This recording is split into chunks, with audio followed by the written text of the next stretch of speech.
Hi అండి. అందరూ ఎలా ఉన్నారు? నేనైతే చాలా చాలా బాగున్నాను. అవును, మీ ఫేవరెట్ స్నాక్ ఐటెమ్ ఏంటి? నాకైతే వేడి వేడి మిర్చి బజ్జీ అండ్ అరటికాయ బజ్జీ అన్నమాట. నాకైతే చాలా చాలా ఇష్టము.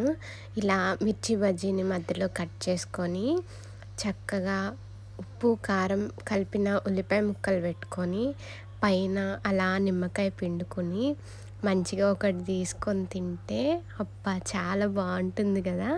నాకైతే నా ఫేవరెట్ అనమాట. నాకు 3 పూట్ల మిరపకాయ బజ్జీ అరటికాయ బజ్జీ పెట్టినా తింటాను. అస్సలు బోర్ కొట్టదు, నాకు అంత ఇష్టము. ఇవైతే నాకు ఇష్టం అని చెప్పి మా తమ్ముడు తీసుకొచ్చాడండి. అవును, ఇంతకీ మీలో ఎంతమందికి నాలాగా మిర్చి బజ్జీ అండ్ అరటికాయ బజ్జీ ఫేవరెట్ చెప్పండి. ఓకే అండి, నా ఛానల్ని సబ్స్క్రైబ్ చేసుకోండి. బాయ్ అండి.